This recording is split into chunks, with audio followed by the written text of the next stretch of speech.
We kind of just did like a small, nice little 200K increases each year. This year I'm on track for 1.2. Started painting in high school just for the summertime with my shop teachers. I enjoyed it. It was fun to work outside. Went to college for construction management for a couple years and painted for myself. And then I had an internship one summer. COVID just had started and they fired me kind of before I started. I don't really know what to do now other than continuing to paint. Launched that Facebook page, started posting all my previous pictures. So I worked overnight unloading trailers at UPS, and then I painted during the day for like 3 or 4 months. First few years, I'm working every day, all day. I was like, I didn't start this business to just slave every single day. I like to golf. I want to live in these places. What do I have to do to get that?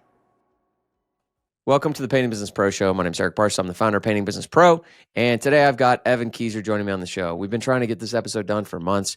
Evan's been working with me for a few years. He started his business when he was 19. He didn't have any huge expectations for himself, and now he does $1.2 million a year with a team of 3 people who are running the day-to-day. Evan works on Tuesdays until about 1:30 when he then has his tea time. He golfs just about every day. He travels. And he's done an amazing job building a business while maintaining an incredible lifestyle along the way, just because that's what's important to him. In the episode, we're going to break down quite a few of the mistakes and lessons that Evan's learned along the way that I think are very relevant to almost all painting contractors. These are some lessons that allowed him to work less while actually building a better business that's better for everyone involved, and it requires less time from him. So anyways, super great episode. I think you're going to love it. I love talking to Evan. He's an awesome dude. He's got a great story. Let's dive in. Enjoy. What's up, Evan? Welcome to the Painting Business Pro Show. Super excited to talk to you about all this stuff. So let's just dive right in, man. And can you start by just sharing with people like how you got into this business and where you are now? Yeah, so started painting in high school just for the summertime with my shop teachers. Worked on a crew for 3 years. Didn't really think I was going to start a painting business in the future. It was more just for a summer job. I enjoyed it. It was fun to work outside. And then as senior year in high school rolled around, my boss, I guess, he was like, you got to go to college. You can't just keep painting. He's like, you can't, this isn't a good business to go into. You kind of see me working 2 jobs. I was like, all right, I guess I'll go to college. Went to college for construction management for a couple years and painted for myself. Like I just paint some interiors for family members, referrals of family members, stuff like that, which in college I painted a job every other week or so, which that was enough money to last the weekends. And then I had an internship one summer set up, and that would have been COVID just had started. Had an internship that spring, that summer, and they fired me kind of before I started. I guess not fired me. I never even started. They're like, we're cutting the internship because of COVID. So I was like, shoot, I don't really know what to do now other than continuing to paint. So that day was the day I launched Kieser's Painting Facebook page, because like I got to start posting stuff and telling people I need a job tomorrow to paint. So I launched that Facebook page, started posting all my previous pictures. I also applied at UPS. So I worked overnight unloading trailers at UPS, and then I painted during the day for like 3 or 4 months. And then one day out of the blue, a sub called me up and he was like, hey, I need some jobs. And I was like, I don't have enough jobs. I kind of need to paint these. After we got off the phone, I was sitting there. I was like, dude, I'm so tired from working 2 jobs. This would actually be really sweet if these guys could just paint the jobs for me. So I started looking up, I'm like, how to run subcontractors. And then I started watching videos, Painting Business Pro comes up. I started watching all of your videos on everything you had, how to run subs. So I started running subs all off of your YouTube videos for like a month. And that was it. I still ran everything else myself, just had these guys paint it. Didn't charge enough. I was dang near just making like $250 a job because I didn't care. Like I said, I was in college, paying out 95% dang near. I was like, I don't care. Just do a good job. Make these people happy. Then one day I was like, man, this is kind of working out. Maybe I buy this course. Kind of looks a little weird. Maybe I'm not going to go all in. I didn't have that much money. I think I had the course at the time was literally all the money I had. So I was like, I don't know if I'm going to do this or not. But all the stuff on YouTube was super valuable. So I was like, man, let's just do it. I already paid for calculus 2 times. Cost me $6,000. 2 times. Yeah, I failed it the first time. Really tough class. I was good at math. There, man. Yeah, I was good at math, but calculus is not math. I don't know what that is. Buy the class, just literally watch everything in one night. because I'm like, I'm not getting off this. Watch every single video I could. And go out that next week, and I sold like $10,000, $12,000 worth of exterior work, which I all did interiors before that. I didn't ever sell any exteriors because I did the painting myself. So once I started doing exterior, I was like, oh man, screw interior. Let's just go outside and start doing these bigger jobs. So I pretty much made all my money back in that first 2 weeks of buying the course. So I was like, okay, this is pretty legit. But I wasn't fully committed to starting a business for it yet. I was like, this is making me good money, but I don't know if I could actually sustain this forever. Kept going on. I still stayed in college. I was like, if I hit this revenue goal, I'll drop out. And then I hit that revenue goal, dropped out, and then just grinded ever since. What was that goal that you wanted to hit? The goal was from when I bought the course. I think it was in either August or September, and I had to sell like 100K between then and when I finished that next semester. So that would have been like April-ish. And so once I passed that, I was like, okay, I think I can get it done. So I was just trying to sell as many exteriors for the spring as possible. Right. So then I could be like, hey, Mom, look at how much work I've got ready. I can be fine. Was that 2021 then? That was like going into 2021, right? Yeah, so 2020 summer was when I created the Facebook page, painted myself. Yep. Fall of 2020 is when I bought the course, kind of studied it all. And then, yeah, from then into spring 21 was when I had to decide if I was going to do it or not. And then we would have had our first like event together in January 2022. Mm-hmm. And that was, by that time, you were like, I'm in on the painting business. Yeah, you dropped out of school. You're like, I'm doing this. Yeah. Well, 21 spring, I committed to, actually that pretty much, I was in school that semester, but I didn't go to any of my classes. I actually didn't even realize they switched different platforms. They went from Google to Microsoft on the college email, and I didn't notice. And all my teachers were emailing me like, you could still drop out and get half your money back. And I never noticed. I love the story. By the way, I've never heard your story of like that, all the stuff leading up. That's kind of funny and crazy. What was the thought process of dropping out for you? It was mainly just like what my future would look like. What was I going to do? How was I going to do it? I pretty much just had to make sure I was going to commit to what I was going to do, the painting business. Like, what was I going to do? What was my role going to be? How was I going to feel about not graduating college? I had a long-term girlfriend at the time. We were dating from 8th grade up until that point, and she was like, I'm not being with anybody that doesn't have a college degree. And I was like, come on, like I can do this. Like I can do this for real. She's like, no. So that was like kind of the hardest part. Like at the time, you know, you're a young kid. You're like, oh man, my girlfriend.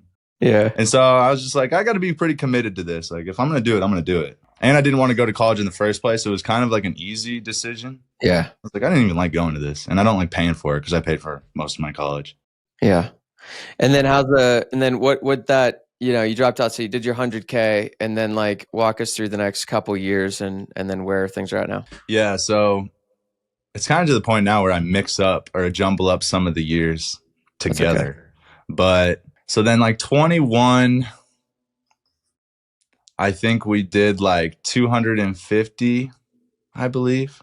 You painted all then, or were you done painting? I didn't really paint much. I would do like those extra touch-ups, maybe like a small wall for my family or whatever. But like I didn't really do much. Yeah, Cruz, don't worry about the touch-ups. I got those. Yeah, and it was like you realize some of the stuff you do, you're like, oh, so I did that. That just produced more touch-ups. Like it doesn't. Yeah, exactly. Doesn't make sense, but you just think it's the easiest way to get shit done, so you do it.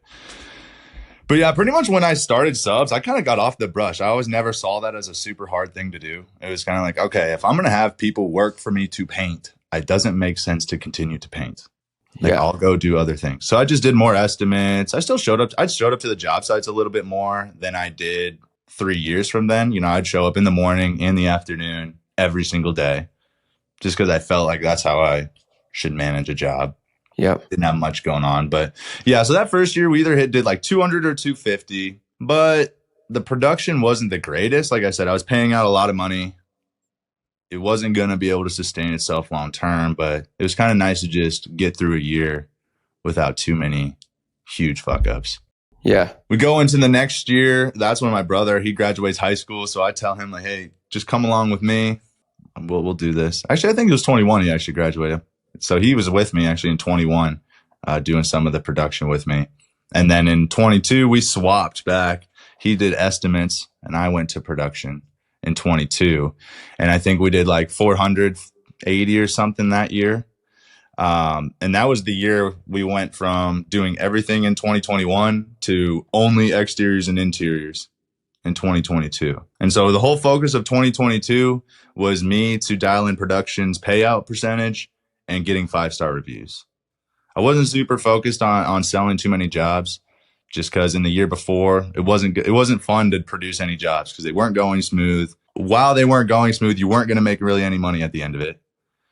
And then at the end, nobody was happy. The crews were pissed. Customers were pissed. I was pissed. I was like, this sucks. So whole 2022, I'm focusing on just making production fun. Like, what? Make the crews like me. Make the crews like working for us. So $400K, I mean, it felt like we made so much more money because we paid out dang near half as much. But we charged properly, pretty much did the same amount of work, charged more, paid out properly. Yeah. And that was like an eye opener. I was like, okay, this thing finally got fixed. So then the next year, biggest thing was focusing on lead conversion. I think that year we did like 650. We kind of just did like a small, nice little 200K increases each year and just focusing on one thing at a time. I definitely could have grown to $1 million in one of those years if I wanted to, but it wasn't going to be fun or easy. Like nothing's easy, but you can make things easier. Yep. So then the next year we did, you like said, 650. That would have been 23. Yep. 23. That year, mainly just kind of the same thing. Keep production going smooth, improve our estimating, but our estimating couldn't really get improved because we weren't doing enough estimates. It's like I'm training my estimator to get better, but he's doing 6-8 estimates a week. It's kind of hard to get in a good role. So that's all I'm trying to do, figure out how to get more leads in, get more estimates. Didn't really do the best job of that. I actually made my goal in 2024 the same thing. Because I was like, it's not where I thought I would get it. I thought we could get to this many estimates. We didn't. So in 2024, did the same thing. Tried to improve lead conversion by hiring an office manager late in the year. Actually, it was more in July, middle of the year in July, hired an office manager. Did not train him properly, as I figured out 4 months down the road, and realized, here we are in 2025, focusing on lead conversion and estimates again. But after all the mess ups and rehiring the next office manager, she's kicking ass. We're doing minimum 10 estimates in slow season to 16 estimates now, where that we do half in that last year with the office manager. So what are you guys tracking for this year? This year I'm on track for 1.2. Okay. Nice. And then so you got an office manager, and then what's your brother doing now? Is he back in production? No, he's still doing all of our estimates.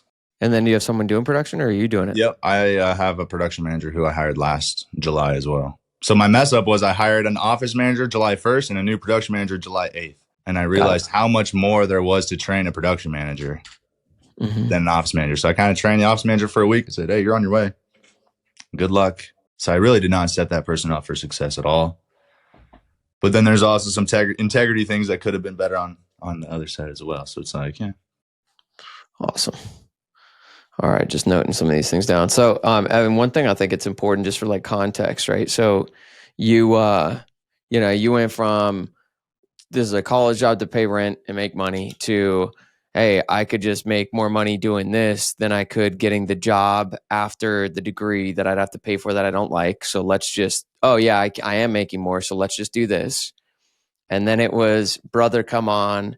And it's improve our lead conversion. Oh, didn't do a great job. Improve the lead conversion again. So let's improve that again. And you've like slowly built your team, right? So now you've got this, $1.2 million business with people who do all the fundamentals day to day.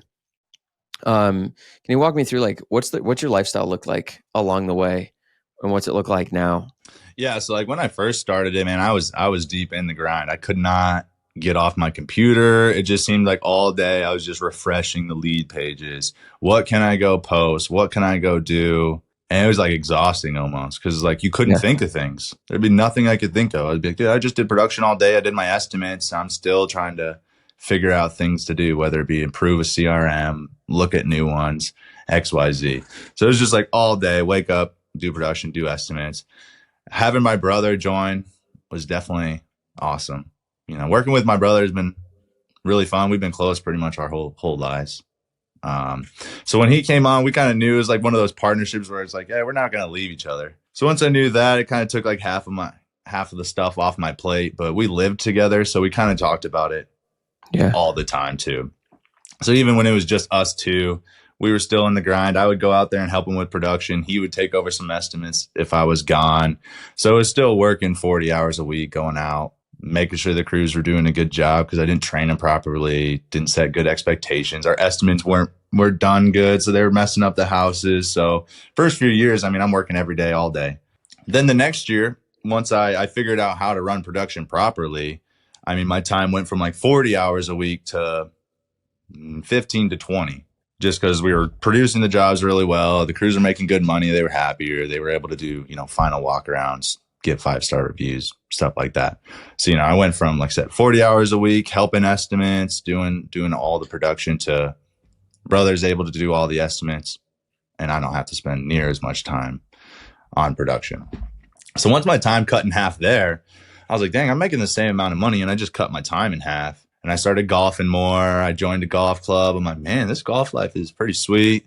I really see all I have to do is hire and train this person to do what I'm doing now. And I don't have to do anything anymore. I didn't mind that because I was like, that's the whole point. I was like, I didn't start this business to just slave every single day. Because I've known adults that, make a lot of money but hate their lives because their job stinks. I know people that quit their jobs and take a half salary pay cut just to be happy. And I've been growing the business, making more money. Every single year we hit a production or a revenue goal. It's like, all right, now if we hit this goal, we'll be good. Like, we'll be a real business if we get up to here. And then you get to there and it's like, all right, once we actually get to here, we'll be legit. And I did that for 3 years and I kind of realized like, okay, this is going to be a forever cycle. I know myself, like I want to keep growing. Like I want cool things. I want cool cars. Like I know all this stuff I want, but I can't just keep trying to grow this thing forever. I think one thing I don't remember who this was from or like who you got it from, but it was like somebody said if like my name's on the side of a building, I went too much or something like that. I kind of realized that I was like, yeah, you could go forever.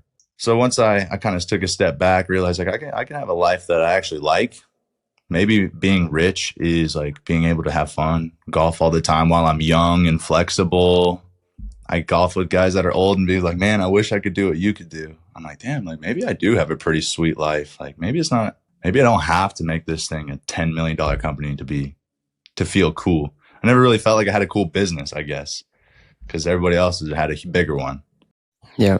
But then, I hired a production manager. I was like, dude, I'm going to train you the best of my ability. If you need me, let me know.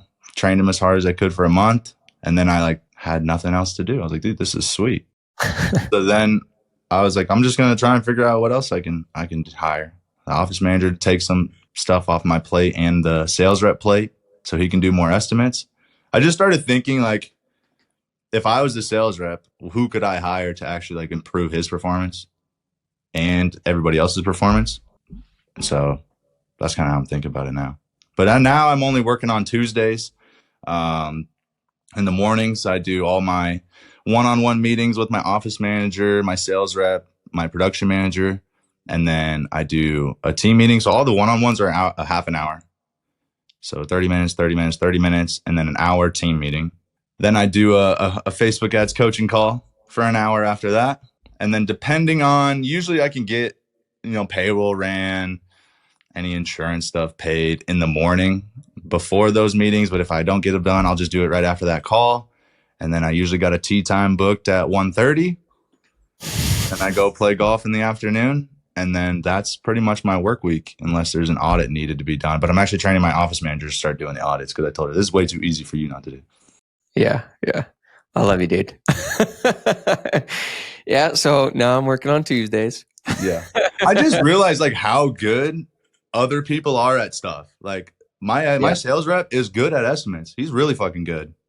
My production manager, the crew, people like him. The crews like him. The customers like him, and we get 5-star reviews. Like he's good at it. Office manager, she's good at calling people. She's happy. She likes her job.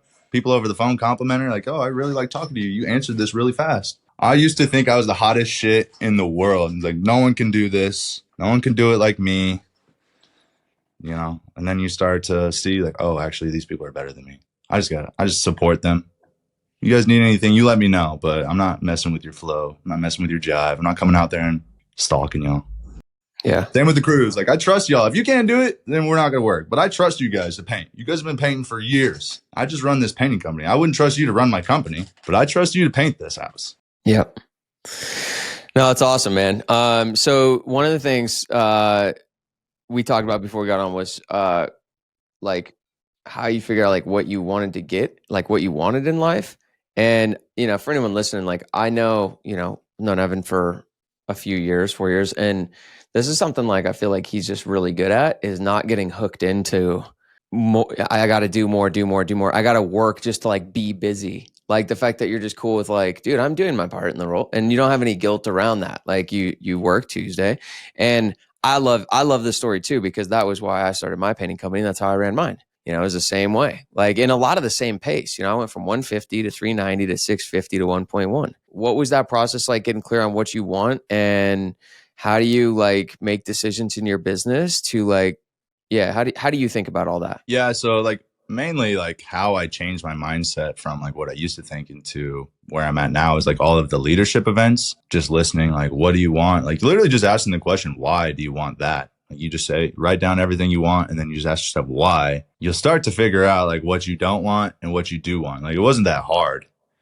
I started writing, you're right. And you're like, okay, I don't actually want that. That sounds like way too much work to get to where I actually want. It's like, if I do that, like, that would be too far of what I think my life would actually enjoy. So after doing that for a while, I figured out what I want. I was like, I like to golf. I want to live in these places. Then I just kind of figured out what do I have to do to get that. And I also know that it can change. Like, I know I'm free to be, free to act. I know in 5 years, I might want to work 3 days a week again. Like, I don't care. Like, I'm open to working every day again, if that's what it calls for, or if that's what I want to do in the future. But I just know right now, I was like, I'm young. I like to golf. I'm flexible, hit the ball far. I could stay up a little later now and go out with my friends and be able to survive the next day. My friends are all like, dude, it's pretty sweet what you've done. I truly saw when you dropped out of college. I wasn't the most excited for you, not gonna lie. But now I'm like, dude, that's freaking sweet. I wish I could golf every single day. But yeah, I don't know. It kind of just like hits you when I realize like, oh, okay, I'm in this like, I don't know, rat race of like, I'm gonna keep growing this. Oh, I got there, and I'm gonna grow it again. And I got there, and I was like, I can't. This is gonna suck if I do this forever. Most people just don't realize that and be able to like have the foresight to see that that's like what's coming. You know, I'll share a few quick things that I know, you know, you've heard one place or another. So one is you pointed to it. It's Naval Ravikant's quote. It's not really even quoted anywhere. He just said it on a podcast, but he said, if my name's ever on the side of a hospital wing, I overshot. And I don't know what he meant by that, but how I took that was if I made so much money that I'm donating hospital wings, too much of my life was about making money. And if I've got all these different domains in my life, like my health, my family, my friends, like my enjoyment of life, I'd rather overshoot on those than overshoot on money. Like, what do I want to have? What do I want to have had too much of when I die? Do I want like a massive number in my checking account, but like my life is no different? There's just more zeros, but I wish I had more. Like, which are you going to regret more? I'm like, I would probably regret no one's on their deathbed like, man, I wish I made another million. You know, I wish I would have worked just one more Saturday. Right. So that's one. Yeah. Any commentary? Yeah. And it's like, I think I wrote down like a lot of the things you can write down as objects, and you're like, okay, it's pretty easy. It's like, that's how much it would cost. Like, I want this car, I want this, I want that. It'll cost this much. And then you have to start thinking of like what you actually want in life. And I'm like, well, it'd be sweet to be able to like take my friends on a golf trip, and like them, they don't have to worry about anything. It's like, hey, we're just going here. We're playing golf. We're staying here. Don't worry about it. And then you start realizing like those are the things that would be fun. Those are the things, not money. You need money for it, but it's not like, I used to be like, dude, if I can make $10 million, it's like, well, yeah, if I made $10 million, but what if I had to do this to get it? It's like, that would suck. There's a price. Yeah. Well, in the exercise I've I don't know if I did this with you, Evan, but I know I've done it with a lot of people. It's define what you want and then define how much that costs. Mm-hmm. So you start to say, all right, this is the kind of home I want to live in. That's what the mortgage will be. And this is the kind of car I want to drive. That's the car payment. This is the, life. This is how I want to eat. I want to be able to go out to dinners. I want to never look at a price tag. I want to be able to take these trips per year. That's how much budget per trip. I want to take my boys on a golf trip once a year. That's going to be 10 grand, 15 grand, whatever your number is. And you can basically map out like, this is how much my dream life costs, back out the taxes, add in like how much savings you want to be comfortable. And you've got a number. Mm-hmm. So I think that's useful to do. But then the other piece of it is like, how long are you willing to wait to get there? Because you can get to that number in 2 years, or you could get there in 10 years, but your quality of life along the way is very different if it's 2 versus 10. And so one of the other quotes that's from Naval is, desire is a contract you make with yourself to be unhappy until you get the thing you want. So be careful what you want, because any place where you say, I want that, you're basically committing to like unhappiness until you get it. And so it's this hard balance between like, yeah, I want that, and I'm okay if I don't get it, and I'm okay if it takes longer, so that you can still have the want, work towards the want, but like not be unhappy along the way. I think it's an interesting balance, because, another thing I've heard recently, I heard this from Hormozy, but he heard from someone else, is not wanting something is as good as having it. Or getting it.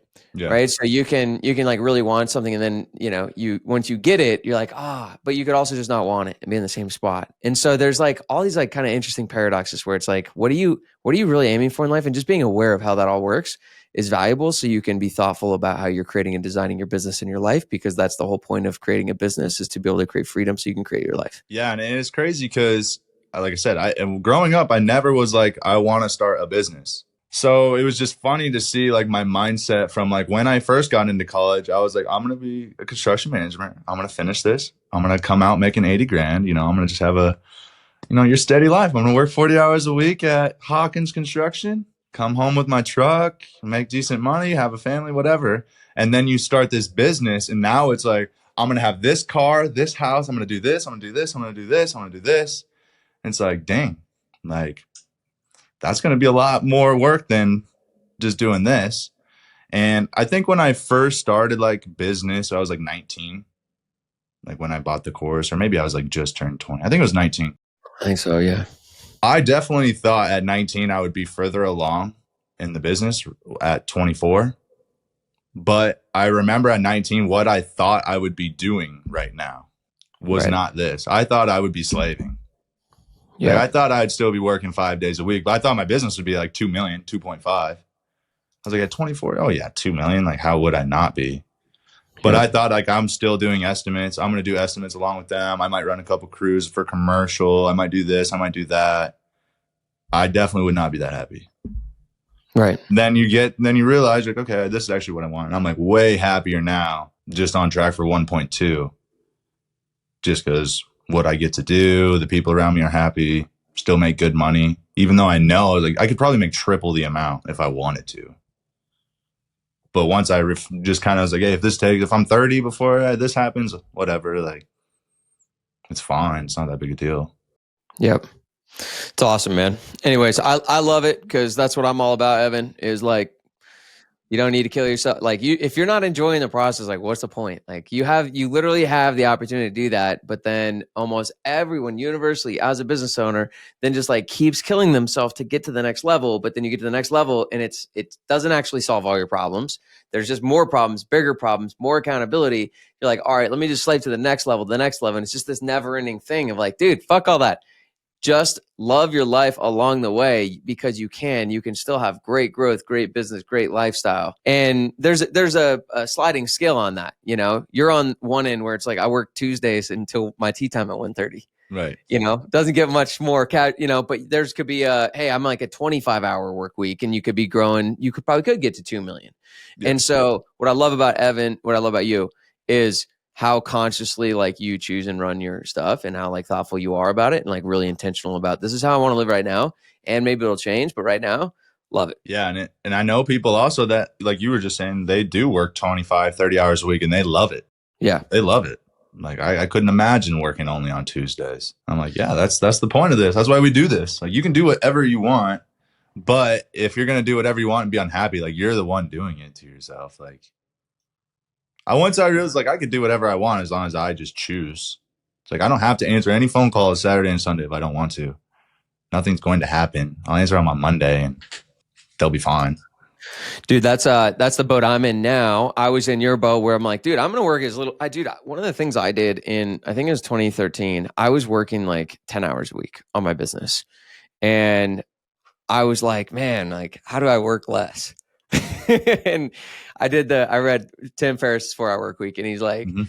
80-20. And the principle is like, all right, what's the least valuable stuff that you do? And the most valuable stuff, just cut the least. You can either delegate it, just eliminate it, or automate it. And I'm like, well, half of the time my week is like literally just checking in with my team throughout the week. Just calls. Hey man, how's your estimate? Hey man, how's the project? Hey man. Like it's all these hey man calls.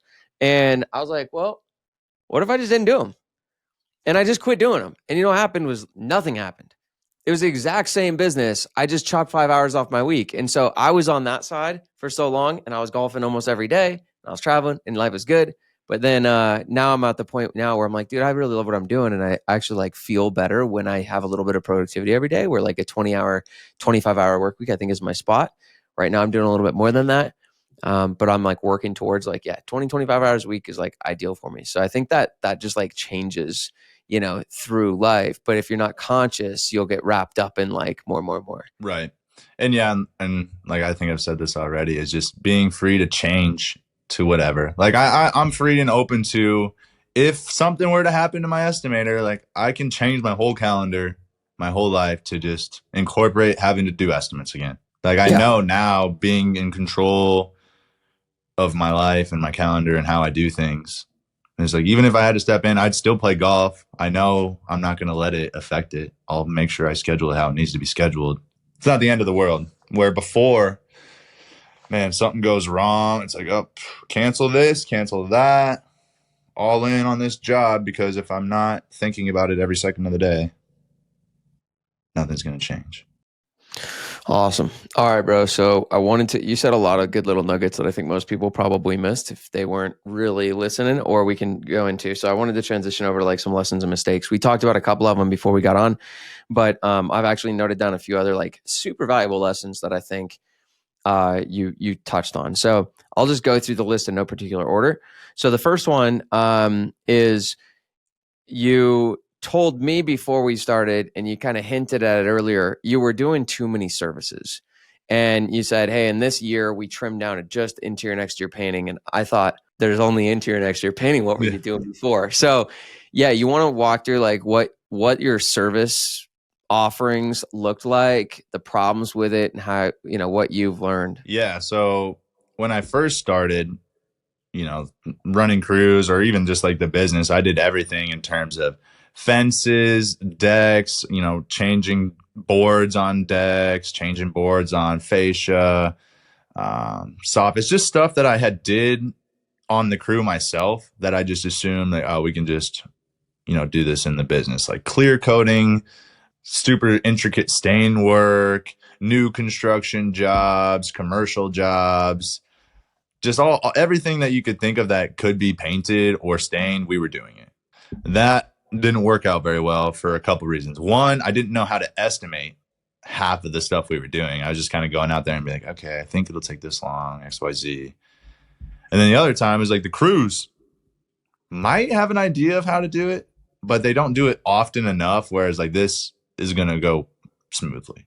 Yeah. Like fences are intricate depending on how long they've been lasting, XYZ. Maybe the customer wasn't happy with how it looked. Like I didn't know how to fix something if we needed to fix it. We just did everything. Like I said, if it could be painted, stained, replaced, we're going to do it. After messing up enough jobs and losing enough money, I was like, okay, we're really good at exterior painting. So let's really focus on that. And then obviously interiors in the way. I live in Nebraska, so we have a really hard season change here. So we had to do interiors, and I had been doing interiors since I started, so I was pretty comfortable with that. Exteriors, I'd painted on crews for 3 years, so I knew how to do it, knew how a house gets painted, how it gets ran. So I was like, let's just do exterior painting, no lead painting, in 1978 and up, or I guess it'd be 1979 and up, and your standard interior painting. We didn't do cabinets at the time either. Stopped doing cabinets. We didn't like paint doors. We just did walls, ceilings. And Evan, what was the impact of making that change? So clear, like what impact did it have making that change to more simplicity for you personally, for the business itself, for the growth? Yeah, so you just get really good at doing those couple of things, like estimating exterior houses every single day, every single estimate. You start to figure out like how to do them faster, what you're underbidding, what you're overbidding, how to draw them up properly. So that way, when you send it over to the crew, it's not getting misinterpreted. But it's hard to do that when it was like you send over an exterior job, a cabinet job, a commercial job, a new construction, a fence job, a deck job, replace this garage door spring, like just anything random. Instead of just like, this is every single time they look at the work order, it's like, oh, exterior house, this is what it looks like. I open it up, exterior house, this is drawn on there. Exterior house, this is drawn on there. Interior, this is drawn on there. Just like getting really good at those estimates and stuff. Where before that wasn't the focus. It was just like getting a number out just to bid the jobs. And then also the crews got good at just painting exteriors. They're like, we paint residential exteriors all the time. We can't continue to let paper blow over into the neighbors because it's not a commercial job where no one's out in their house looking around. And then, consistently just painting paint instead of staining, changing out, materials, how they're used, just using Duration and Emerald all the time instead of 10 different products, making them go to different stores. Yeah, it just made things a lot easier. Streamlines everything. All right, I'm going to just cruise through these so we can get through them all. The next one is, you said you had a comment when we were talking about touch-ups. And in your early days, you were doing the touch-ups. And you said, yeah, and then you don't realize that doing the touch-ups just results in now there's more touch-ups. So can you elaborate on that real quick? Because I know that's a trap like a lot of people fall in, man, because their crew's already on the next job, and it seems like it's just easier. I'm there, I'm with the customer. Let me just do these quick instead of calling the crew, bringing them back, like making them do that whole dance. It's a really common thing a lot of painting contractors do. Is like I do the touch-ups. It's the last thing I will stop doing. So yeah, what'd you learn about that? Yeah, I did it like you mentioned. It was easy. I had a brush. I had painted before, so it wasn't like I was uncomfortable using a brush. I was like, the paint's here. I have a brush. I have a little ladder. I can just do them. Customers walking around. I want to get paid now. Just touch them up. Maybe it was fine for one job, but I did that pretty frequently. It was every other job I'd show up, or maybe I couldn't get there right when they were finishing, so I would just touch some things up.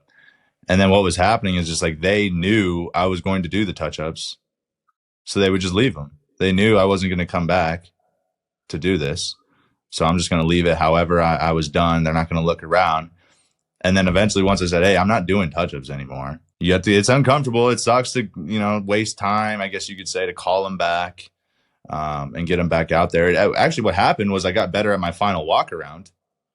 So that they were just like, that ended up being the problem.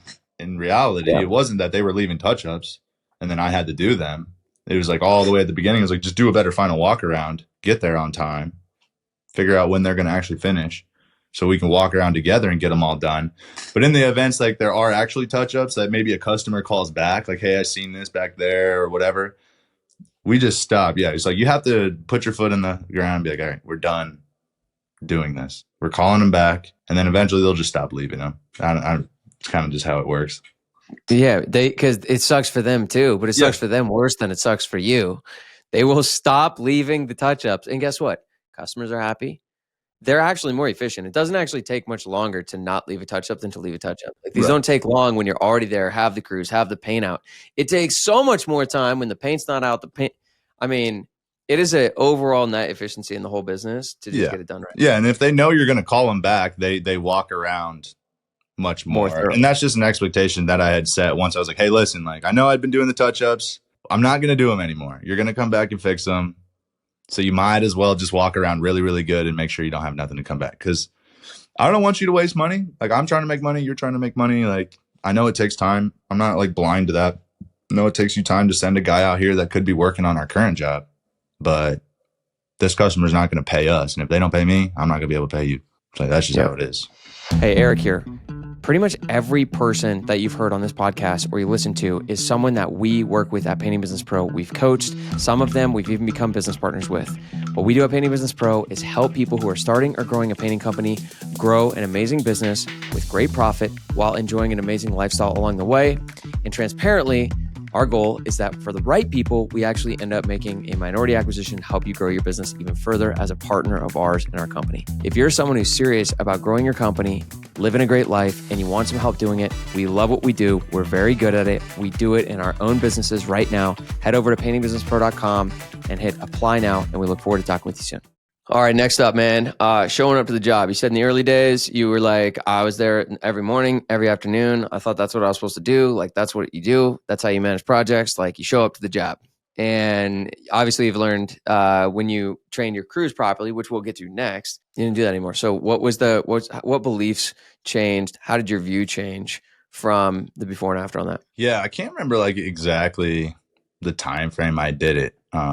Or like when I stopped going out there all the time. But yeah, I just thought like, this is how I do it. I'm the production manager. They're the crew. I should show up and look at it every single day. Mainly that was coming from being in construction management college, like learning the processes of how that's done. They're the PMs there all day, usually just sitting in the truck, hop out, yell at them, hey, do this. I visited the job sites, you know, that was what we'd do. We'd roll up, we'd visited the PMs and stuff. They're just there all the time. So you're like, man, I've just been sitting at home all day. Let's just go look and see what they're doing. And then I was just like, realized I'm just showing up and watching these guys paint. Like nothing's done. They're kind of they weren't annoyed that I was rolling up, but they kind of knew like I was pointing out stuff and they're like, hey, it's not done yet, dude. And so they're starting to get like trust lost almost. And that, I guess that's what it was. Like, I just started trusting them. I was like, listen, like, you guys got to paint this job good. I'm not coming back anymore. And then I just started getting bored of coming, to be honest. Like I said, you'd show up and you're just watching these guys paint. You're like, yeah, why am I here? I think it was more just like kind of a nervous, anxious. I was just like waiting for the phone call of something going wrong. And then you get enough of the phone calls of things going wrong that they're actually not that big of a deal. Yeah, we got paint on your driveway. We'll just wash it off and clean it up. It's not that big a deal. If that doesn't work, we'll pay to get it replaced. Like at the end of the day, it's not like you're going to die. You're not going to lose your business. I always refer to when you guys burnt the house down. I was like, we didn't burn the house down. You tell the customer that. Hey, by the way, anybody, we didn't burn a whole house down. Pretty much.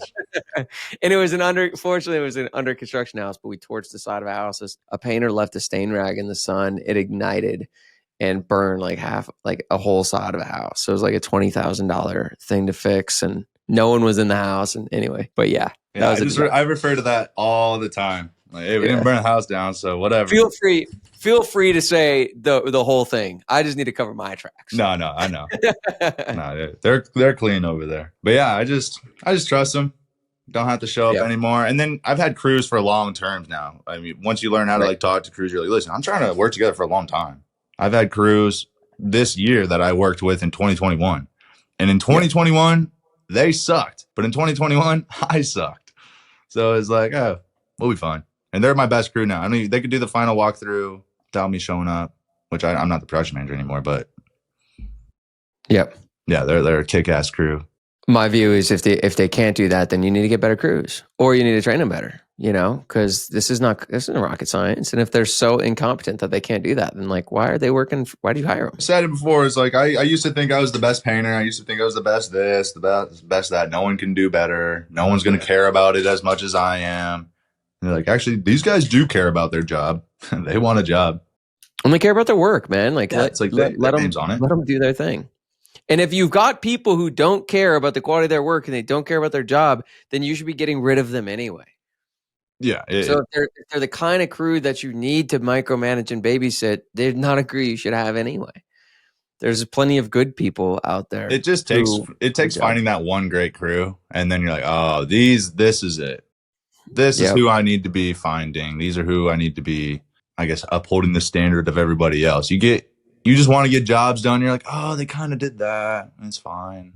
Yeah, you kind of deal with it. Okay. And then the big thing happens. And What do you mean the big thing happens? A bigger thing happens. The crew like stiffs you on that one job, and you look back, you're like, oh yeah, I remember this, I remember that, I remember that, and I didn't do anything. Oh yeah, yeah, I could have just hired a new crew and had the same yeah, thing happen with a new crew, but at least tried to find someone new. yeah. Like you see all the signs in hindsight. You know Yeah. it's gonna happen. All right, so talk to me about proper training. So you talked about how you didn't do this right with your first office manager. You did it right with your second office manager. What have you learned around training your employees? It takes way longer than you think it's going to.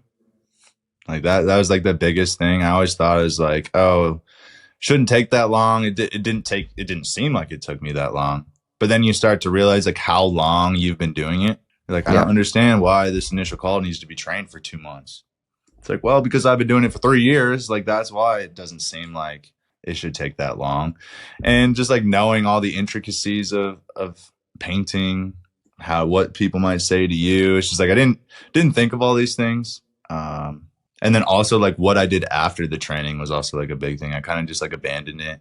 Ask them how, like in the one-on-one meetings, how it was going. Look at some of the stats. Say, hey, this is the adjustments we're going to make for this week. But it wasn't like evolving training over time or trying to improve them. So that's why I said like earlier, is like I pretty much failed them. Is like I trained them to what I thought was good and then dipped in the sense of the training. Right. Then once I was like, I can't do that again. And then when I hired the new office manager, I spent way more time, pretty much like 10 times the amount. I probably role played the initial call 10 times more with this other one than my past one. And then what do you know? The initial call is better. And then I followed up weeks and weeks after. It's like, how's it going? Let's hear it. Let's hear it. What are these people saying to you? Oh, if they're saying this is what this means. But just spending more time and not like cutting corners. Well, and I'm asking Evan because what you're saying it like it's, someone could hear this and be like, oh, okay, yeah, I got it. It's like the point is that almost universally people make that mistake. Almost universally. Like it's so hard to avoid it. Like it takes so much more time and it's your new job. Like when you hire someone, like, okay, they're hired. What's your job now? Because your job isn't estimates anymore. Your job isn't doing the calls anymore. Your job's not managing projects. What's your job now? Training. That's your job. And training doesn't take that long per week because you can't you're not going to spend 8 hours training someone in a week. Right. Like it's literally too much. You're like drowning them. A couple hours a week and never stop. And then it's like an hour a week and like just keep pouring into them just a little bit. Like that's your job. It's not a huge hours lift, but it's where all the value is in that stage of the business. Right. Yeah. And it was kind of the same thing, a couple hours a week, but also just one thing. It's like, this is what we're focusing on in the initial call, getting both people there. It's like, oh, we didn't really do that. Let's just do it again this week. Like I hope we last years together. We got plenty of weeks to improve things. We don't need to improve everything today. But then another thing was like, we just put up a record board. Like we just started creating records, like how many jobs sold in the week, most jobs sold or dollar amount, production, XYZ. And it's cool, like seeing them try and break it and then they break it. It almost feels like you broke it because you're like, I trained him to do that. Yeah. I trained him to do that, sell 70 grand. Like my brother sold 70,000 the other week and he sold like a $45,000 job. And he's like, dude, I never thought I could sell 45 grand in one job. Like every time it's over 20 grand, I'm just chalking it up. I'm like, see, it's like you can sell these. Like you're good at this shit. And it's like, awesome. It's like I sold it, which technically you did. Like it's my business. Right. But also they get a benefit too. Next thing, Evan, is if you could elaborate on crews doing it the right way. So you said your production sucked, your crews didn't like you didn't like them, customers were sad, you were sad, everything sucked.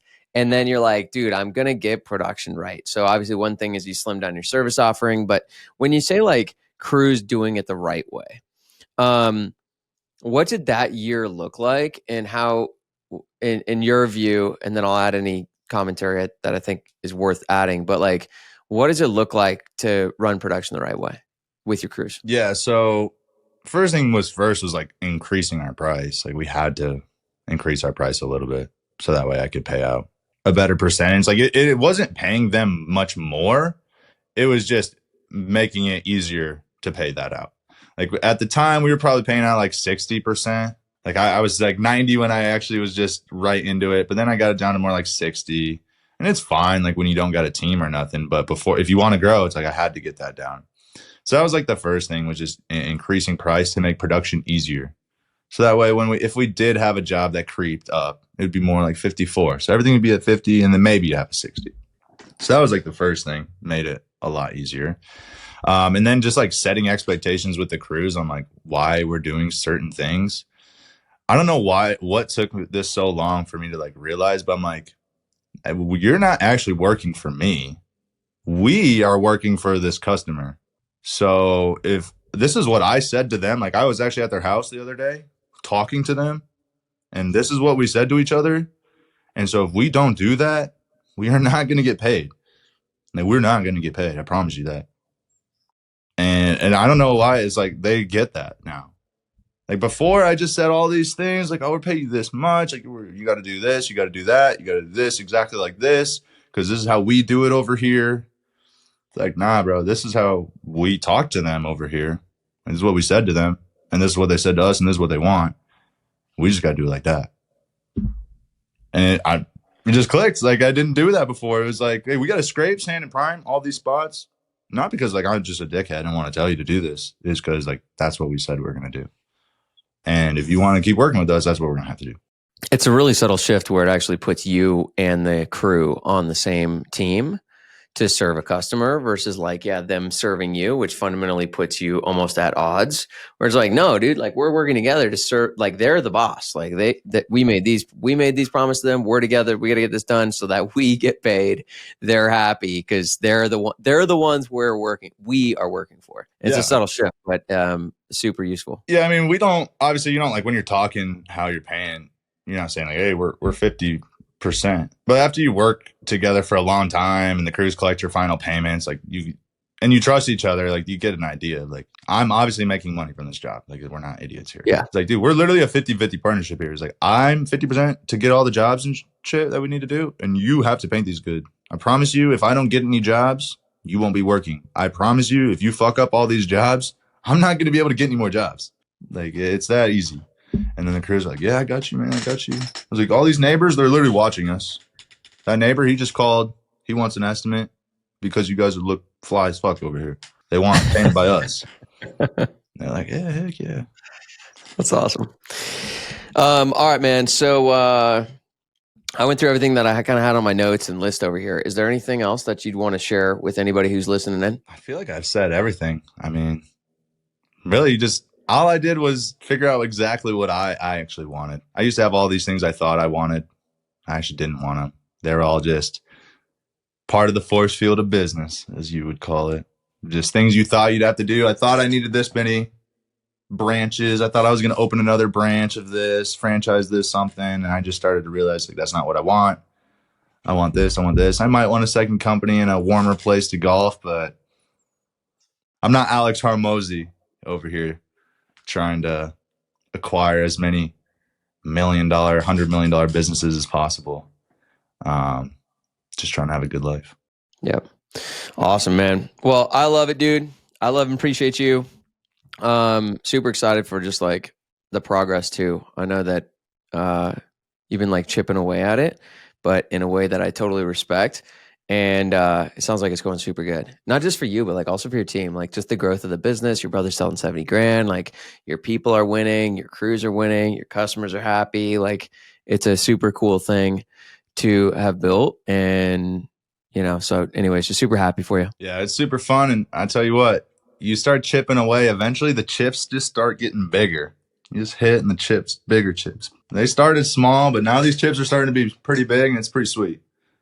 Yeah. You don't have to hit very hard, and it's just cracking, it's cracking and cracking and cracking, and it'll come down. Beautiful, man. All right, Evan. Well, appreciate you coming on, man. Awesome story, and I will be talking with you very soon. Sounds good. Thanks for having me. All right. Later, man. Hey, guys, if you're enjoying the show, it would mean the world to me if you would leave a quick review for the podcast and what you gotten out of it. It helps our show reach more people and inspire more people. Thank you so much.